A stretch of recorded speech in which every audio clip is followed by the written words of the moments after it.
moving. Okay, moving with him. Securing my hair to my scalp. When I'm ready, same side arm. Reaches over, turns his hands. Applies the pressure, gets him down.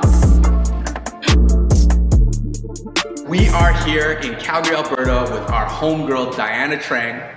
And I gotta tell you, this girl is amazing. She helped fundraise some cash for us for the Budo Youth Fund doing a self-defense seminar, and it was so well received that we wanted to share some of this information with our community. So today we are going to be talking about using Jiu-Jitsu for self-defense. Can you tell us a little bit about what you're covering today? Yeah, so we're gonna go through some of the more dangerous situations that a person might find themselves in when it comes to attacks, hair grabs, chokes, being pinned down on the ground, escapes, those kinds of things. But fundamentally, there's a lot to learn even before we get to that place where we need to understand how to hold our bodies, how to hold our legs, how to create good posture, how to break grips.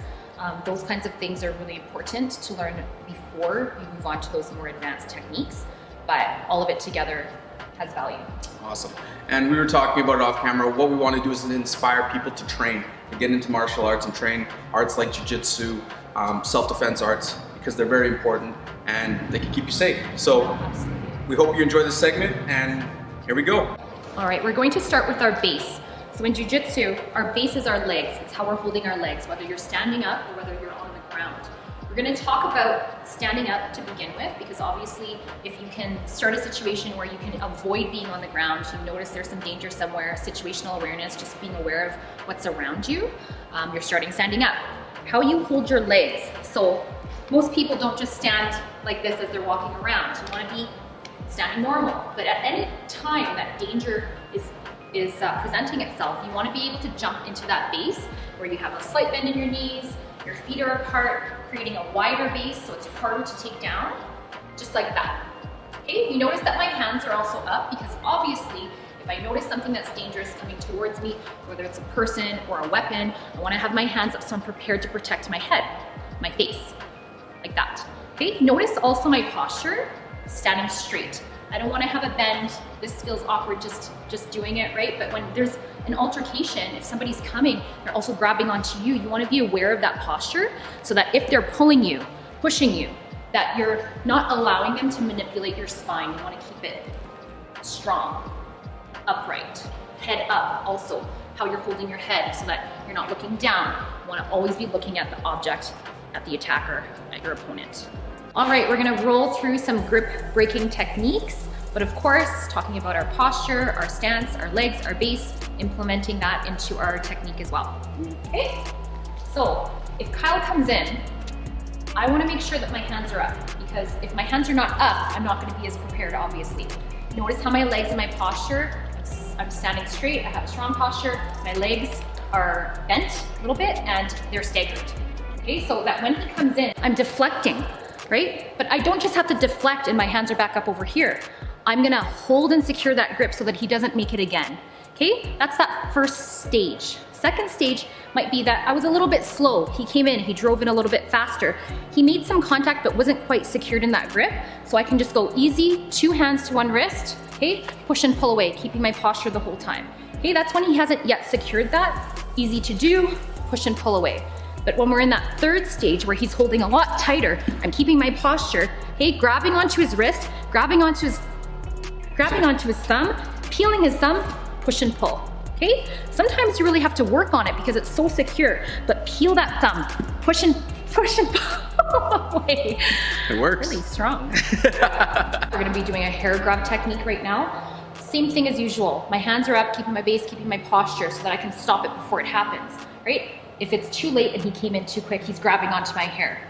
Usually when someone grabs onto your hair, they're trying to take you with them, right? They're usually trying to pull. If I resist and go the opposite way, which is what a lot of people do, I'm gonna be creating a lot of pain for my scalp right now, right? We will be going opposite. So what I wanna do is bring my hands to his hand and secure my hair to my scalp. If he's trying to pull me towards him, I'm gonna move with him, okay, gonna move with him, being mindful of the fact that his arm right now is a straight column. It may not always be dependent on the person that's doing this to you, right? But if it's straight, okay, great for me. If it's not straight, I'm gonna try to bring it straight. okay? Same side arm is gonna reach over, other is securing to the head. I reach over and the thumb turns. So it's going from here to here. All right, Kyle grabbed onto my hair. I got my hands on his wrist. I'm walking as he's moving, okay? Moving with him, securing my hair to my scalp. When I'm ready, same side arm, reaches over, turns his hand, applies the pressure, gets him down. I'm not a puncher though. So. All right, so a front grab, if someone's trying to grab you, lift you, take you somewhere. There's a few different stages of this, like many techniques. When he comes in, stance, posture, hands up. So that when he comes, I can not allow his arms to clasp around me. Second stage, I'm a little bit slow. He comes in, brings his arms around, but my hands are in here, okay? I can still try to create that space and distance, okay? If he comes in and my arms are in there when he comes in and I'm a little bit too slow in that second stage, okay? I can still work on that space, go to his chin, push, until he breaks. Third stage is when he comes in, I'm even more slow and my arms are down here, okay? So he clasps around me. What I'm gonna do is bring my hands to his hips, and I'm gonna pry myself away here, pry myself away. If I'm not getting that grip behind me open, I'm gonna pay attention to his feet. I'm gonna go inside or trip to the mount position. Okay, next technique is a choke against the wall. If you're getting pinned against the wall and hands are around the throat, this is something that you can do not against the wall as well, but it's definitely something that you can do if you are finding yourself to be pinned. Okay, same thing, posture, stance, hands up, so that I can prevent his hands from coming to my neck, right? If I'm against the wall, I wanna make sure that I bring myself away from the wall as soon as I possibly can. Okay, he comes in, I bring myself to a better position. Okay, that's the first stage. Second stage, he comes in, doesn't yet have a tight grasp around my neck, but he's made some contact, okay? So what I'm gonna do, same thing, push and move myself, okay? Hands to his wrist, push and move myself away. Another option is I can push and duck, like that, okay? He comes in, duck, out of the way. Kept my posture the whole time. Third stage, he's got a grip around my neck. Keep in mind that for this one, I only have about 10 seconds to work with before I could possibly pass out from that tight pressure around my neck, okay, lack of air. So what I wanna do is break this structure, this column of his arms, okay, come down. When I've lowered it to a point, I'm gonna reach one arm across, like that, to break the grip, get away. Okay, so this next position is when somebody is on top, pinning you down, and also trying to strangle choke. So hands are around the neck, and they're right on top of you. This is a great technique for small people. You don't need to be big or as big as your opponent, your attacker. You just have to use the proper technique, okay? So if I find myself on the ground, Kyle's on top of me, sitting on top of me, okay? Number one, I wanna keep my elbows in first, because if I don't keep my elbows in, he's gonna try to climb high if he knows to climb high, then it's gonna be really hard for me to escape, because I'm gonna have less leverage here for my hips. Okay, so keep your elbows in. At the same time, you can protect your neck while doing so. But if he comes in and he starts to bring his hands around my neck here, obviously I want to keep the pressure off of my neck. I have about 10 seconds again. So what I'm going to do is wrap my arms over top and try to pull his hands down towards my belly, okay? So, like that. Next thing I'm going to do is I'm going to pick a side. Because he has both hands around my neck right now, I have to pick either my left or my right. I'm going to trap his ankle here so that he can't post.